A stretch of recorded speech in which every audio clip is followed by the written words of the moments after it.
Good evening, everyone, and welcome to the Meet the Candidates event for the office of Mayor of the City of Saratoga Springs for a 2-year term.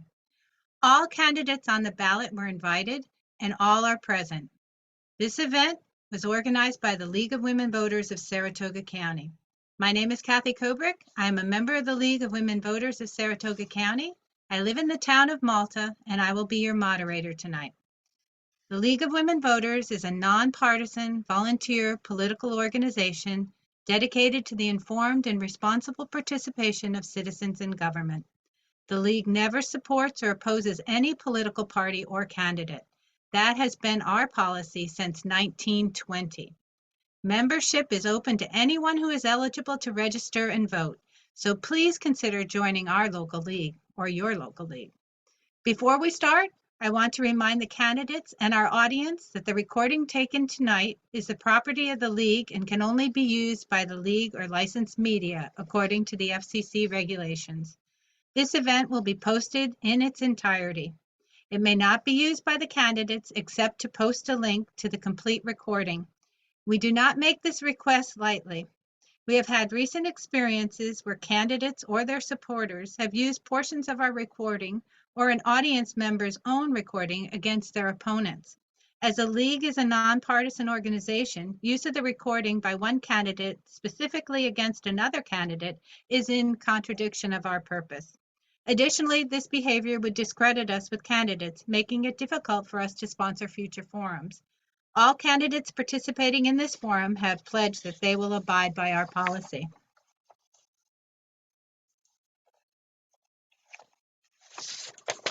Questions were sent to us by members of the community. League members reviewed and compiled them to be representative and to avoid redundancy. We rejected any questions of a personal nature, and we will try our hardest to get as many questions as we can this evening answered. Candidates, this is your opportunity to let the voters know your stance on these topics and how you will address the issues facing the people you will want to represent. Please don't waste valuable time tearing down or labeling your opponent. Deal with the facts, and in your closing statements, absolutely no zingers. In other words, please do not put your opponent on the spot with no chance to reply. We have timers for this evening's event. Cards will be held up for the candidates to glance at. Green means 1 minute left, yellow means 30 seconds left, and red means time is up. The candidates in alphabetical order by last name are Ron Kim, Chris Mathiesen, and John Safford. Now it is time to hear their 2-minute opening statements. They have drawn lots to determine the order, and the first to speak will be Ron Kim. Ron? Good evening. My name is Ron Kim, and it's been the honor of my life to be your mayor for the past 2 years. I'm running for re-election to continue the work we've accomplished during my first term, which includes establishing the first 24/7, 365 low-barrier homeless shelter, which cleared out Woodlawn Garage and also provided a roof and basic necessities to unhoused people in our community. I fully funded the police department while creating the Civilian Review Board. We completed the downtown connector after years of delays, planned for pedestrian bikeways to link Spa State Park with Crescent Nelson Avenues, while also planning a west side connector on Grand Avenue and building sidewalks on Congress, Grand, and East Avenues and Fenlawn and Stewart Streets. During my administration, we added almost 2 miles of missing sidewalk links. We passed a local ordinance protecting women's reproductive rights. We named the city's first poet laureate.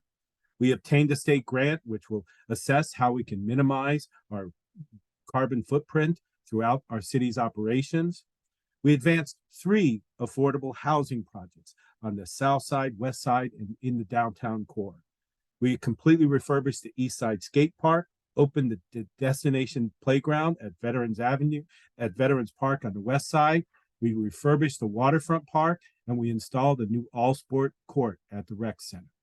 Finally, we kept you fully informed of the progress and cost of the New York State Attorney General's investigation of prior city officials who may have violated citizen civil rights by throwing them out of city council meetings and arresting them for political speech. Let's keep moving forward to make Saratoga Springs a city that takes action for all residents, not just a few. Now's not the time to go backwards. I ask for your vote on November 7th to keep moving forward. Thank you. Okay, thank you, Ron. Chris, it's your turn.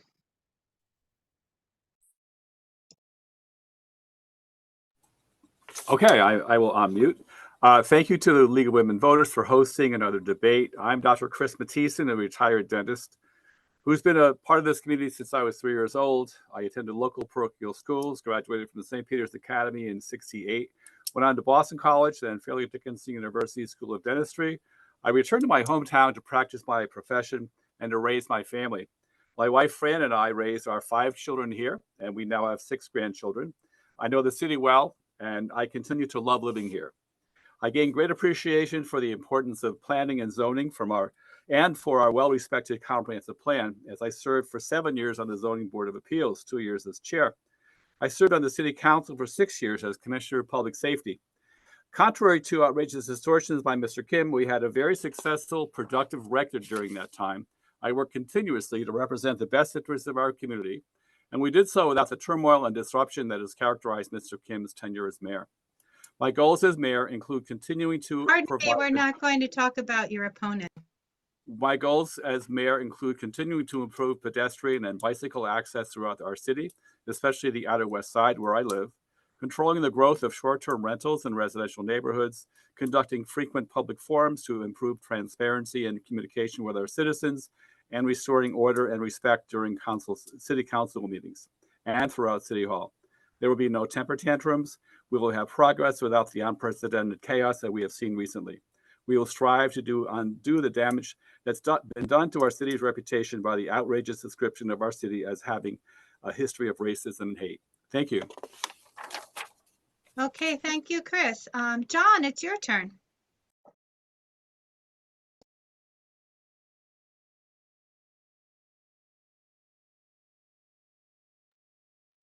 Thank you.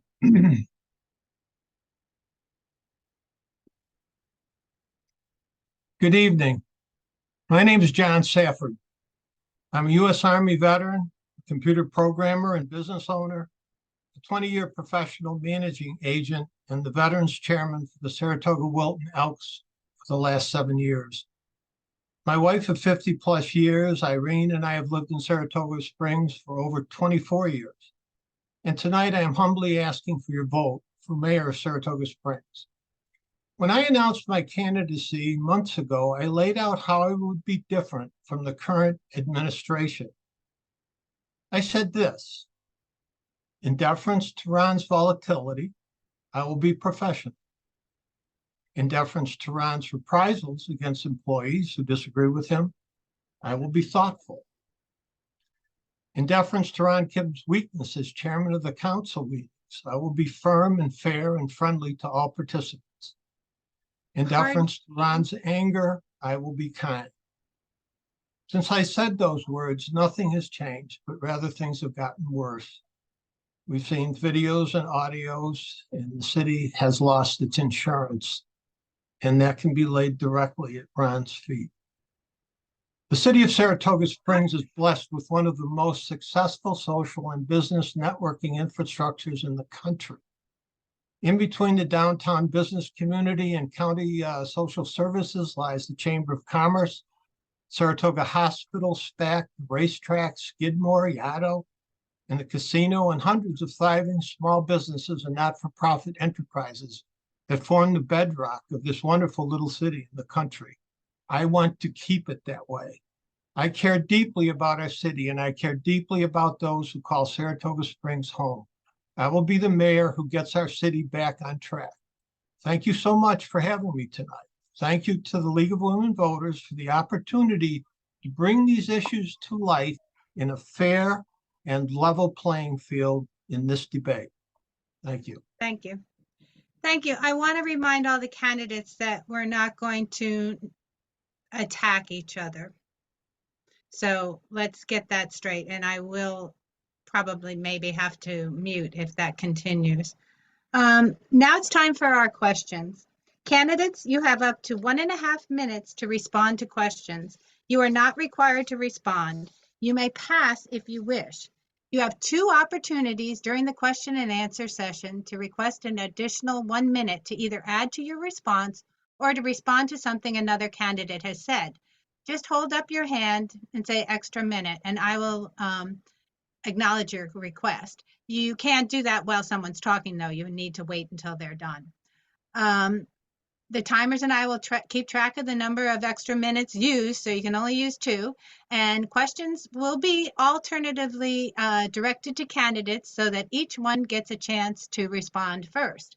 And we're going to start with our regular rotation. And Ron, you're going to get this question first.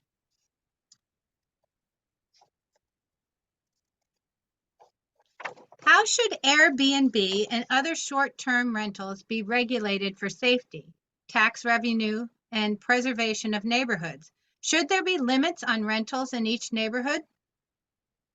So we will be proposing very soon in the city council comprehensive legislation that will, one, ensure that we no longer have these companies buying properties in various neighborhoods for the sole purpose of setting up Airbnbs.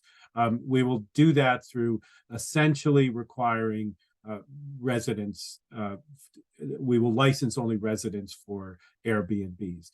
2, the taxing part, we still have to get the proper legislation to move that forward. But we do believe that there is a good bill in the Senate and Assembly that will allow us to do that. It's called the Hinchy bill. 3rd, as far as regulation, we will have to staff up our city code enforcement to do this work.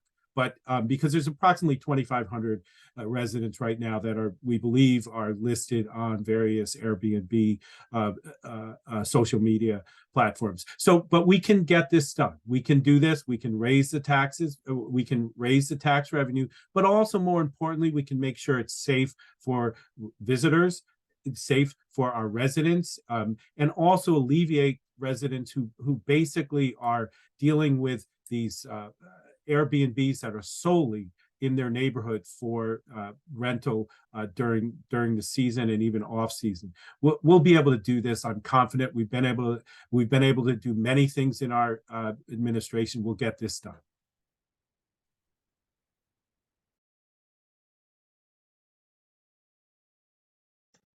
Thank you, Ron. Chris, it's your turn. Oh, thank you. Yes, I believe that the growth of the short-term rentals in Saratoga Springs is causing many, many problems for neighborhoods. These are really commercial uses in residential zones. People are buying up houses, never using them for residential use at all. They are continuously being used for short-term rentals. That's a really big problem. It really does undermine neighborhood character. There's a safety issue also. I really believe that it's time to redefine what residential use is in Saratoga Springs. Our zoning code doesn't really define what a residential use of a building actually is. I believe that there should be no short-term rentals. In other words, buildings that are used solely for short-term rentals, not used as residents. In UR1, UR2, UR3, SR1, SR2 are rural residential areas. Those are really residential areas that should not have to have this kind of impingement on their neighborhood character. In addition, it's driving up the cost of housing.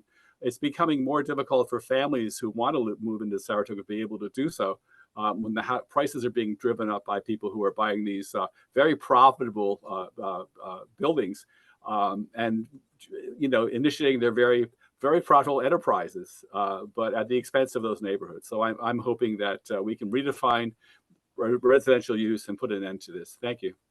Okay, thank you so much. John, it's your turn. This is a problem that I've been dealing with for about the last 8 years in the homeowners associations that I manage. It's a very difficult problem. Homeowners associations have a little more control over the free enterprise idea of this.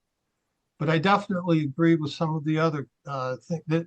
One of the things that I think Commissioner Moran is doing a pretty good job on trying to put a handle on this. And I listen very carefully to what he's doing. And I can just apply a lot of the experience that I've already had trying to deal with this in the places that I do manage. And hopefully we will come up with some fair and good legislation that will be fair to everyone. Okay, thank you, John. This next question is going to go to you first, Chris, and make sure you mute after you speak. Saratoga has promised internet for years now. I drive for Lyft. Well, not me, the person who wrote this question. And it seems we are getting more and more dead zones. It is especially affects tourists by the track. There are other problematic areas in town. What can you do, and how soon could you do something about this problem? Is this question about internet service or about cell phone service? It sounds like it's a question about cell phone service. Right? Am I right? Cell phone service, I understand. Yeah, the internet service and cell phone service are two different things. For the most part, I do hear some complaints from time to time about cell phone problems in the city. Of course, during the racing season, there's so much usage and there's only so much capacity for those cell phone tires. So there is a problem there. I know that the cell phone companies try to add cell phone antennas to those parts of the city to compensate for that, but it is a real challenge. I think that overall, Saratoga Springs doesn't have the problems with cell phone service that more rural areas have. I do think that Saratoga Springs isn't the problem that you would find in Corinth or in Edinburgh or some of the other parts of Saratoga County. Those people are really in bad shape in terms of having a kind of coverage. I think coverage has improved out towards the Geyser Crest in that part of the city from what I've heard. But certainly if there are problems along those lines, that the city council needs to hear about it. And the city council may be able to have some influence over cell phone carriers to improve service. Thank you. Okay, thank you. John? I'm not familiar with what the city council could do other than to present these kinds of questions to the companies that are competing for that business. I would think they would have a very serious business interest in providing the best possible coverage that they could. So I would, if this, I haven't heard this a lot, so I don't know. I would definitely talk to maybe put out a little feeler to see if people are experiencing this. And if they are, perhaps, go and talk to some of the carriers. But I think they would be very interested in knowing. Thank you. Okay, thank you, John. Ron, sorry. So about a year ago, we had a meeting with Verizon on this issue. It had come to our attention that there was dead zones. I think one of the areas that in particular there is some problems is near exit 13. Part of it is a topography issue. It is essentially a low-lying area, lots of wetlands, and it's difficult to locate towers. I do believe that they have moved forward with, I think they're in front of the planning board. It may even be now to locate some cell towers, but it is a problem that is the combination of the topography of our city in some low-lying areas and also the technology. But it is one of those things that I think we can encourage Verizon and the various companies to look at, but we can only change the topography just so much, and that's that there are dead zones that probably, unless technology changes, will remain problematic. And as I said, one of them is specifically exit 13 and in that area because of its low-lying area. Okay, thank you, Ron. This next question is going to go to you first, John. Progress is being made to address the homeless population. What are your plans for continuing to make progress with the county in this area? Well, that is a very important question because, as I've talked about many times, I've been engaged in the homeless question ever since I got here. started the working the breakfast program at the Salvation Army. I got to know a lot of the homeless. I've been very active the last 8 years with this question. And I've experienced, there are many different types of homelessness. But in particular, we have three different entities going on now. We have Code Blue, which is funded by the county. We have the low barrier shelter that I know that the mayor's trying to fund right now, and would be very helpful if we did have more county help there. And then, of course, we have the task force, which the mayor has put together, and I commend him for that. But in any case, the thing that is most important is our relationship with the county to see a long-term solution for this problem. Thank you. Okay, thank you. Now it's your turn, Ron. So the current system where the county basically funds Shelters of Saratoga is somewhat like our bar closing times. It is controlled by the county, but here's where we can change the dynamics.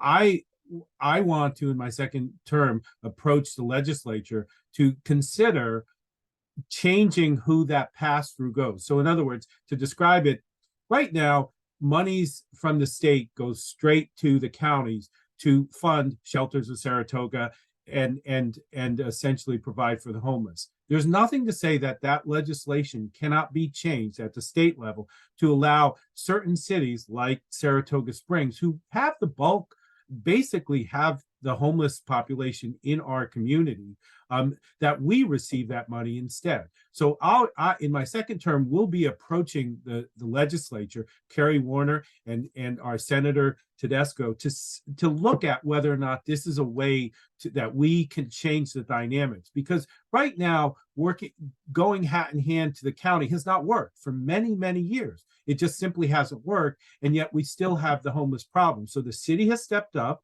under my leadership to deal with the homeless. But we can't do this forever. We recognize that we need the state's help, and this is one way to do it. Now, of course, if the county supervisors want to partner, I'm happy to do that too. But I also have to work forward with our the resources we have. So we'll be doing both. Thank you.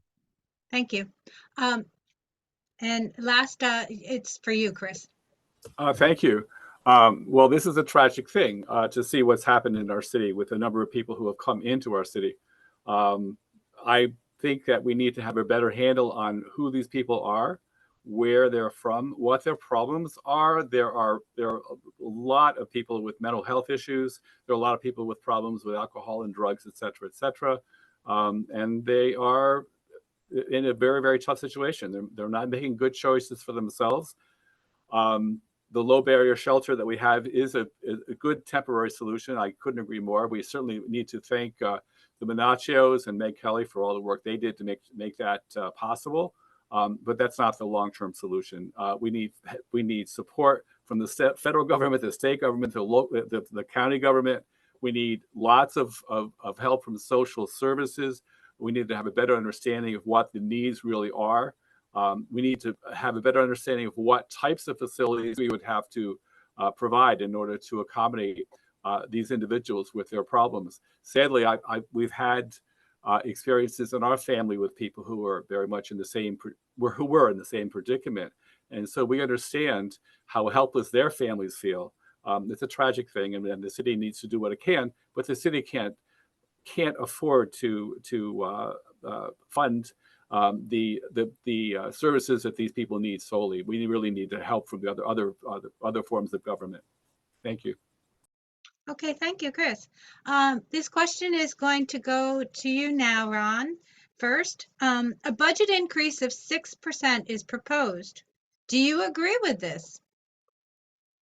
Well, we're still in the preliminary stages of the budget. We've only have the comprehensive budget proposed at this point.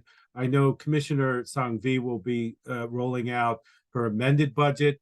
And given the rate of inflation, given increases in various costs such as labor, materials, et cetera, I don't think it's unreasonable to consider a tax increase at this point. Where it finally lands is sort of up to our negotiations and discussions. I would say this. Our city needs to address a number of issues. We just talked about one, the homelessness issue. Our city has taken that on because we didn't get support from the county, and we felt it was very important for us to deal humanely with the homeless situation, but also make sure that we basically created a situation where people were no longer living in a garage. So as I've said, for 6 years, we had a homeless shelter, a low barrier. It was Woodlawn Garage. We solved that problem. So now we need to move on, but all those programs will cost us money. So where the budget ends up will be part of the negotiation and the give and take. But I'm very confident that Commissioner Sangvi will do a good job on this, and the City Council will be responsive. Okay, thank you. Chris? Oh, thank you. I would correct one thing that was said. We haven't had a homeless shelter in the city garage for 6 years. It happened at some point in time. It didn't happen while I was Commissioner of Public Safety because we were enforcing local ordinances and laws. So yes, the budgets in Saratoga Springs are extremely tight. People think Saratoga Springs is a very wealthy community, and it's not. And our budgets are extremely tight. And it's amazing to see what happens during budget season when you try to find the funds to address our needs for another year. It's a big challenge. Commissioner Sangvi has a big challenge on her hands. There have been some changes in city government that I felt need to be, at least taken into consideration. There were dramatic changes in the salary levels for the deputies in City Hall. There were additions to personnel in various departments. That all costs money. And we're in a situation where we need to be able to fund the 16 additional firefighters we're going to need. After the SAFER grant is over, the city is going to have to fund that change in staffing in that department ourselves. So it's going to be a really big challenge to find that money. Thank you. Okay, thank you, Chris. John, it's your turn. Yeah, I would recommend that anybody listen to what Michelle Madigan had to say about that at the last meeting. I think it's worthwhile to listen to the 6 or 7 minutes that she had to talk about this. I also was at that meeting and am very concerned about the very real possibility that because we've lost our insurance coverage, that there's going to be a huge increase in demands at as much as $1 million a year. I would be very happy to have Mayor Kim respond to that question. That's why I like this forum. It's not something I'm saying out of school. I think that we have to be very, very focused on how to get that East Side fire station open. And if I'm mayor, I'm going to have to deal with this stuff. So I'm looking forward to solutions. Thank you. Okay, well, we're going to be able to talk about this a little bit more because the next question is going to Chris first, and it is there funding for the new fire station staffing? And if not, how will you as mayor address this?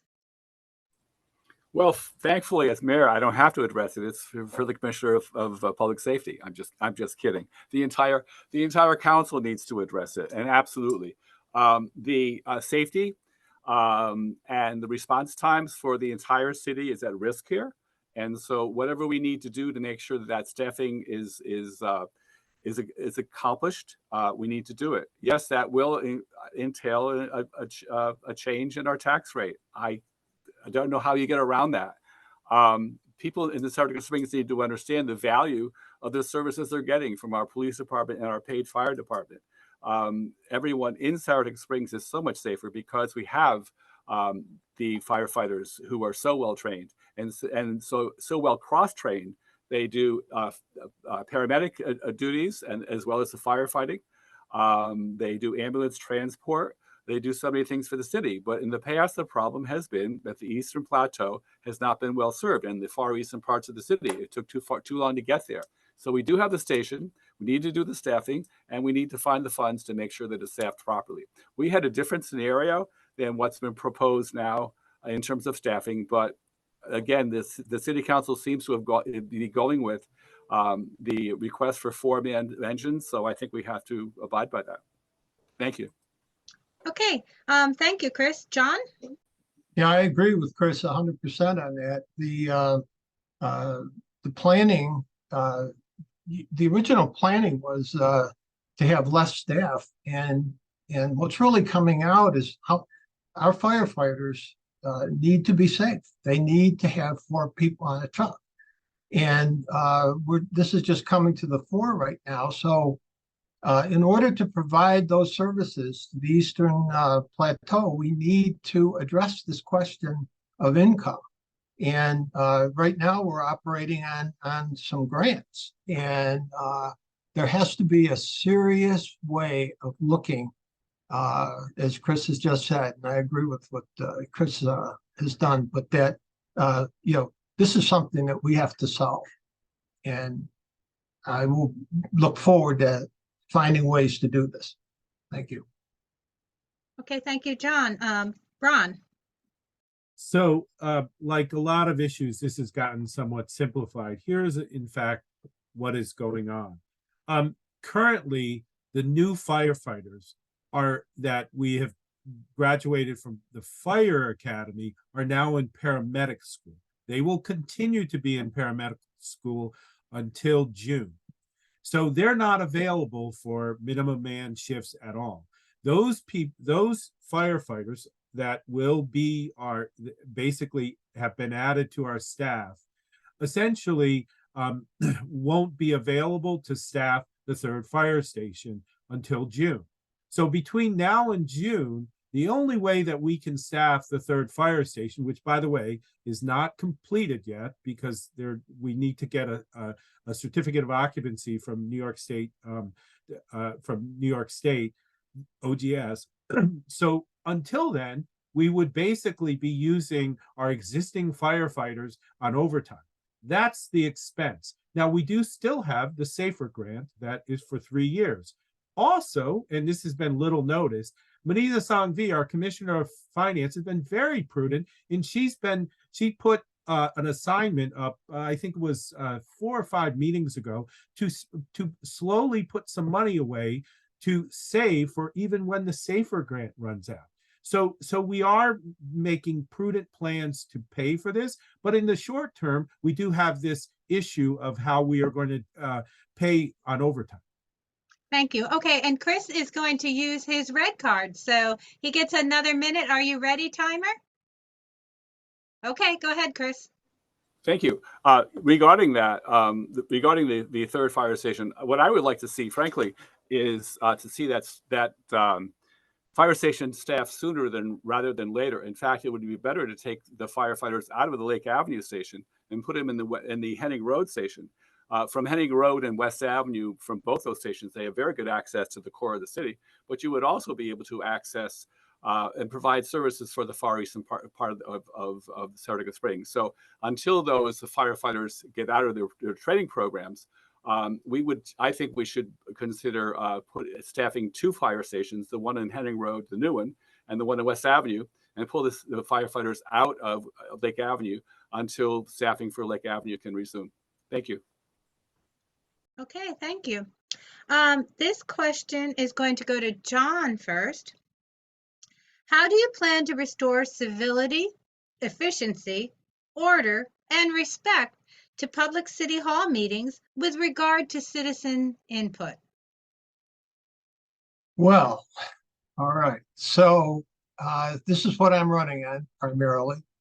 The complaint of probably 90% of the people I talk to is that there is a real lack of civility at the meetings. They go long. Of course, I'm talking about how a chairman should be able to handle that. But the one thing that I think really is important that isn't being done, and again, this is a level playing field, and I like the opportunity that Mayor Kim might have to respond to this. But it seems to me as though the pre-agenda meeting is not being done the way it should be. The disruption between the mayor and the commissioner of public safety is not helpful. And I think they just shorten those meetings because it's not helpful. But I think that I would do everything I can to restore that meeting so that the regular council meeting will be a lot more civil. Thank you. Okay, thank you. Ron? So much has been made about two meetings that occurred in the last 120 approximate meetings that the city council has had between pre-agenda meetings, full city council meetings, and then public workshops, et cetera, for the budget. Those two meetings got disrupted. The city council didn't miss a beat. We adjourned those meetings. We then came back within 48 hours under one circumstance and 72 hours in the next and got our work done. We also modified our meetings, and since we've modified them to basically do a lot of upfront work, non-voting work prior to public comment, we also lengthened public comment. One of the things I noticed was the 2-minute mark for public comment seemed to be insufficient for most people to get their thoughts out. So we went to 4 minutes, and that has worked almost without fail. So 2 meetings went haywire, clearly, but we didn't miss a beat. You can't do what the city council has done in the last 22 months and the accomplishments that we've achieved if we're in total chaos. My opponents want to say that, but it's simply not true. It's a red herring. We have gotten work done. We've gotten our work done at the city council table. Okay, thank you. John, I'm going to let you respond after Chris gets his turn, okay? Okay, fine. All right. Chris? Yes, I would characterize what was just said as spin. The fact of the matter is, and I've been attending a lot of city council meetings over my many years, both as a participant on the council and as an observer, and I've never seen anything quite like what's been happening over the past nearly 2 years. To say that this was just a matter of 2 meetings that became disrupted is such an understatement. It just so happens that there have been many meetings that have been disrupted. They didn't get disrupted to the point where they couldn't continue the meetings. That's true, but they were certainly disrupted. You know, the meetings that were disrupted to the point where they couldn't continue on was February 7th and May 2nd. But the mayor's not talking about the April 4th meeting where I was standing talking to the council and someone grabbed a microphone out of my hand. And then a group of people rushed through the barriers and rushed the table where the members of the council were. That was pretty out of control. No, they didn't end the meeting that day, but let's talk about the foul language. Let's talk about the tolerance for the foul language and the yelling and the screaming and the intimidation of people who are just sitting there trying to get their points across. There's been no effort on the part of the mayor to get that under control. That is a real problem, and that's one of the reasons why I'm here. And I think that may be one of the reasons why Mr. Safford's here. Thank you. Okay, John, you're going to get to use your 1 minute extra card, so go ahead. Well, thank you. I mean, that is why I'm running. And probably 90% of the people I talk to going door to door are concerned about this. People feel unsafe coming to their own council meeting. People don't know what's going to happen. There is no consistency or any set of rules that is followed at that meeting. It's, bringing civility back to that meeting is extremely important to me, to the city, and to the people who are listening to this debate. That's really, I mean, I agree 100% with Chris. I mean, Ron, were you even have you been at the meetings? I mean, probably more than 50 or 60% of the meetings have been out of control. And 2, never in the history of Saratoga Springs have meetings been shut down. But 2 that Ron is talking about have been. Thank you. Okay, and now Ron is going to get to use his red card. So, but notice what neither of my opponents have done. Neither have specified what they would do. But we saw what a previous city council did when there was disruptions in city council meetings. They started arresting people.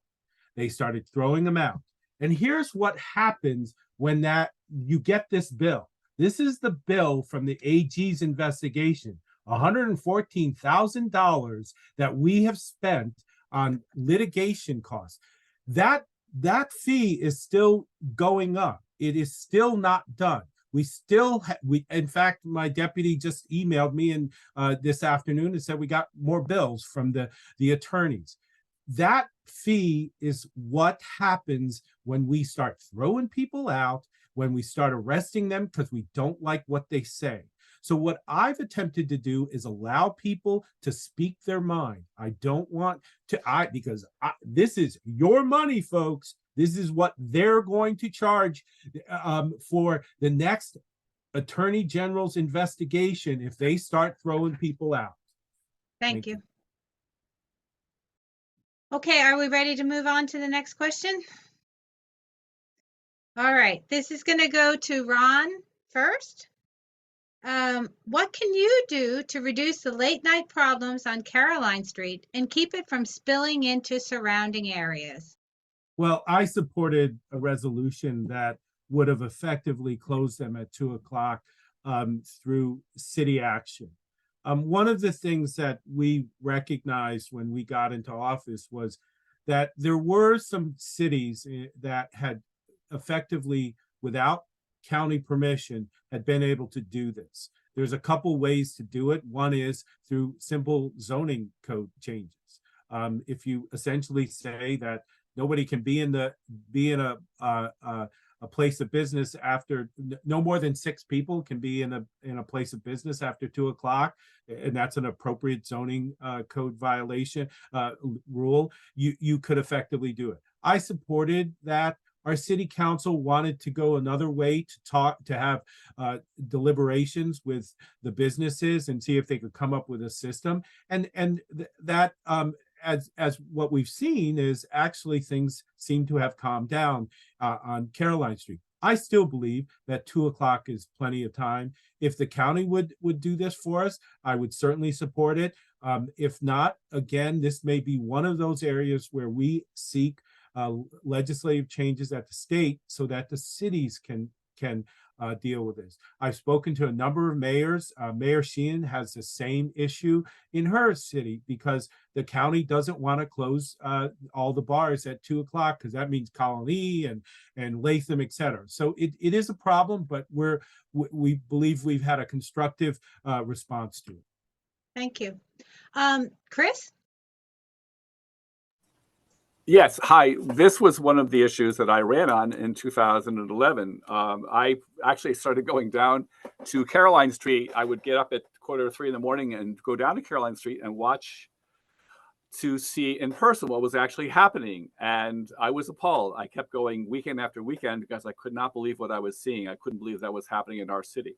Our downtown is so precious. I mean, we have people moving into our downtown in our condos and our apartments, and we have all these businesses down there. It's so important to protect the reputation of Saratoga Springs as a safe and fun place to be.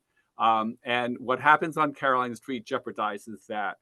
And so I went to the SLA. The SLA is extremely supportive of an earlier last call for Saratoga Springs. Caroline Street is a very unique place because there were so many bars on top of each other. There isn't anything quite like that in upstate New York. So they are very concerned. And so they have been very supportive. Essex County and Warren County have gone to 3 a.m. and they saw a great improvement in terms of numbers of calls. I agree with Mayor Kim that there are other solutions that we need to pursue in terms of trying to find a solution to this. But I agree that 2 a.m. would be much better for Saratoga Springs. Thank you. Okay, thank you. John?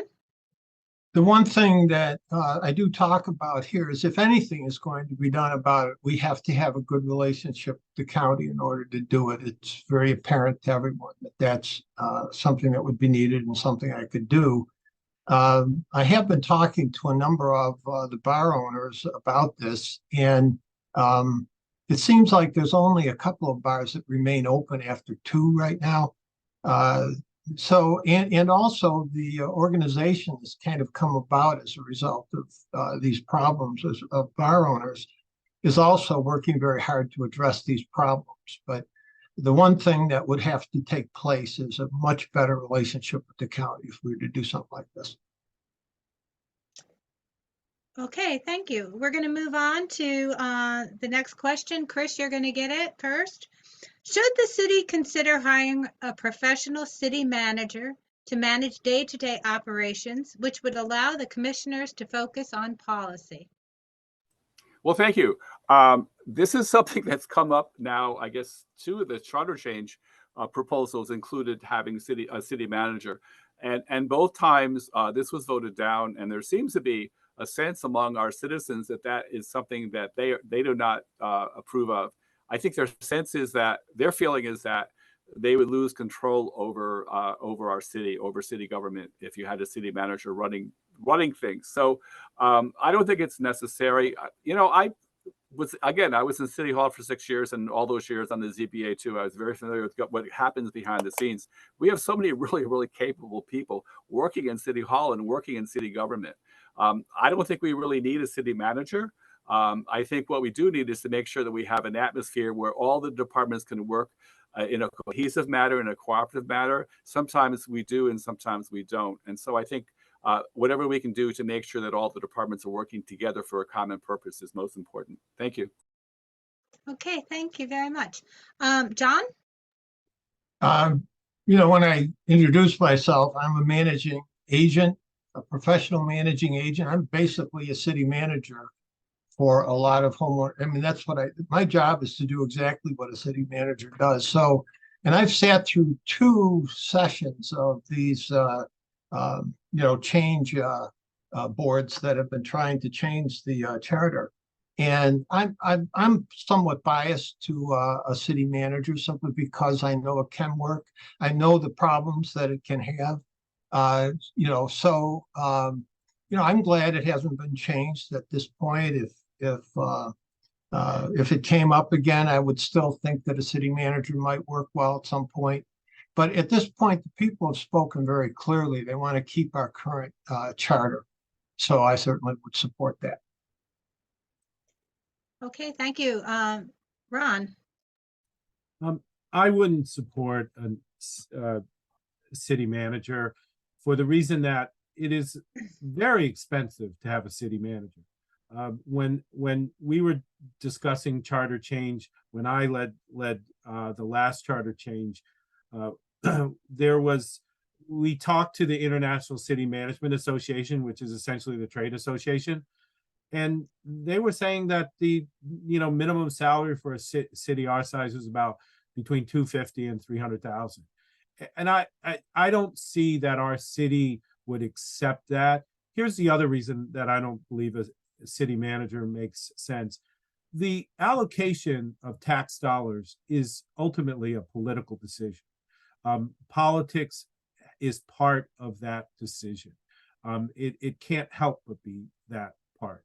And so trying to say that a city manager somehow professionalizes that and takes it out, it's just part and parcel of the decisions that have to be made. So I think that the people who ought to make that decision about where tax dollars go, whether it be police, fire, planners, etc., should be elected officials who are accountable to the public. So I wouldn't support a city manager because of the cost, and again, because it's a political decision how we use people's tax dollars. Okay, thank you. This next question is going to go to John first. Graffiti has encroached on our whole city. What are your plans for stopping it and also cleaning it up? Graffiti is a lot more than just graffiti. One of the things that is most alarming and has, when there are gang signs put around in various parts of this city, cleaning it up is very important, but being aware of what it means.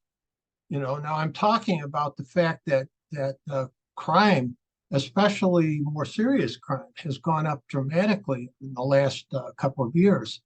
And so one of the major things that I'm running on is safety. And certainly having a good relationship between the mayor and the commissioner of public safety is critical to that. So if people want to start to see a good way to address that kind of problem, then you want to make sure that you have a mayor and a commissioner of public safety that are getting along. Okay, thank you. Ron. So unfortunately, this idea that crime is out of control is sort of one of those tired ultra MAGA themes whenever there's an election. So I want to read you the October 11th, 2023 budget hearing minutes. Chief McIntosh stated, overall, Saratoga Springs is a safe city, and the department wishes to continue that enhance the safety of the city.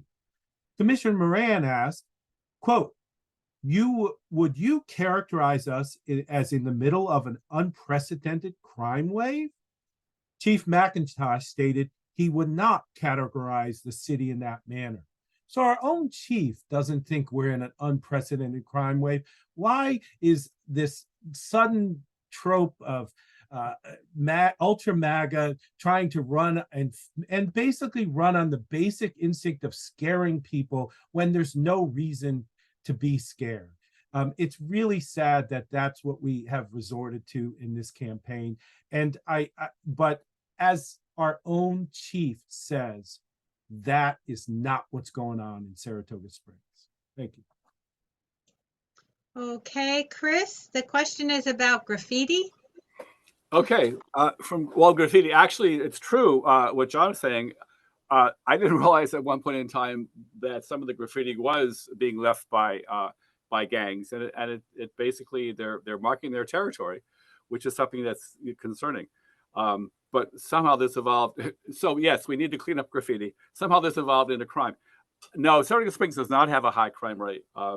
Every time I ran for public safety, people were telling me that our crime rate was escalating. Well, it wasn't, and Saratoga Springs continues to be a very safe place to be. We have low crime rates compared to national trends. If crime rates inch up a little bit, it's because we have so little crime that one or two crimes will cause a dramatic change in the statistics. So no, it's a pretty safe place to be. And no, people should not be exaggerating any kind of crime statistics in Saratoga Springs. It is very safe. I agree with the mayor.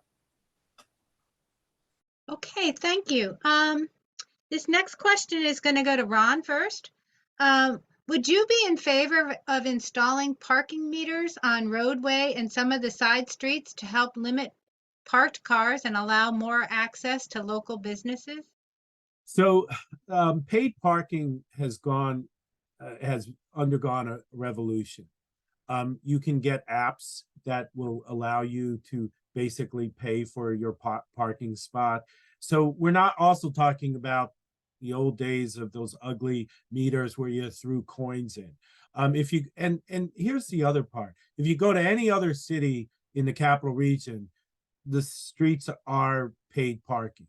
So I would support that. It is significant revenue that the city could obtain. Now, I would do it with certain conditions. And again, because a lot of this is on apps, you can put in a lot of exclusions. So a minimum time period that you have to stay. So if somebody's just coming and parking their car on Broadway and hopping in to get a cup of coffee, maybe they get a free 15, 20 minutes. So that they're not, you're not adding to just a cup of coffee charge. But I would support this. It is revenue that we are letting go. And, for instance, in June, we're going to have the world at our feet. We ought to have paid parking because it will allow us to control also where people park, how long they park, and it is in the long term better for the businesses on Broadway because they get more customers. So I would support that because there's innovation in this area that we can harness. Okay, thank you. Chris. Yes, we already control how long people park on Broadway. The mayor may have noticed, but we've been doing that for years and years and years. There's 2-hour parking on Broadway. I have mixed emotions about paid parking. As the mayor said, yes, a lot of municipalities in the area do have paid parking in their downtowns. What those municipalities don't have is a thriving downtown. And so I don't know how much of the formula for our success is based upon free parking. I do know that years and years ago, when I was growing up in Saratoga Springs, we had paid parking. We had parking meters all over the place. And when malls started to become popular and downtown merchants were being in a situation where they were competing with malls, they took the parking meters out because they wanted people to be able to come downtown without having to pay. And we've had that ever since. And I'm not sure at what point in time you bring paid parking back. We had some consultants come to speak to us about paid parking, and they had some very good ideas. I would just be very, very careful. I often park in the city center parking garage. It's very clean. You don't pay very much for parking there, but it's a great place to park and it gives you great access to the city. And it would help support the city center. But as far as paid parking is concerned, I would just be very, very careful. Just saying. Thank you. Okay, thank you. John? Yes, I would not be for paid parking. But I would like to say that I don't know how many doors Ron has been knocking on, but a number of people, especially women, are very nervous about walking downtown after dark. Safety is a big concern in this city.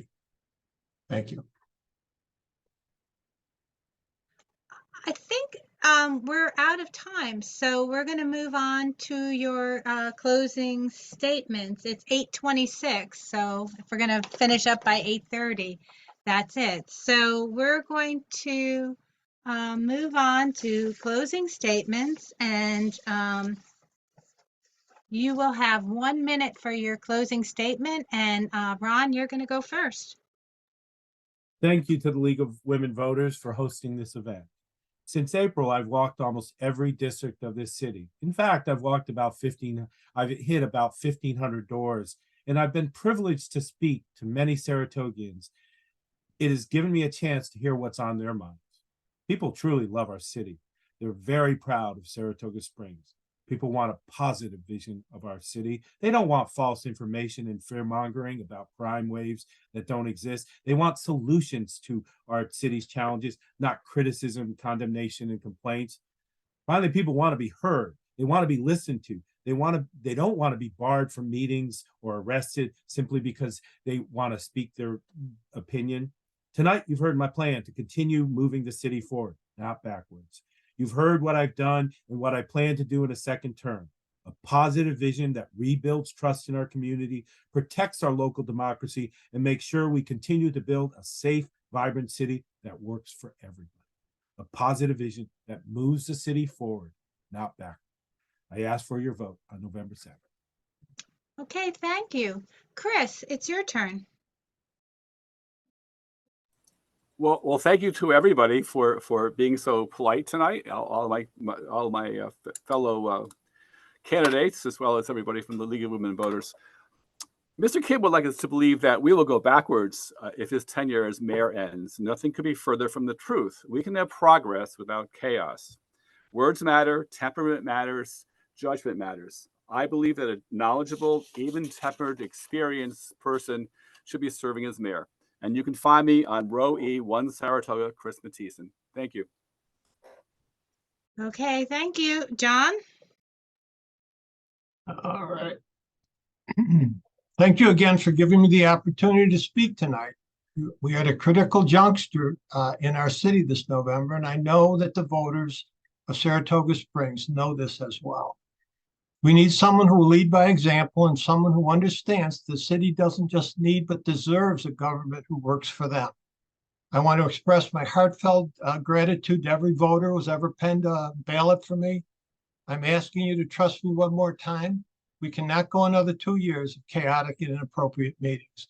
My promise to you is that as your mayor, I will bring experience, professionalism, and competence back to the office. With your support, I am eager to lead our great little city toward a brighter future for all its residents.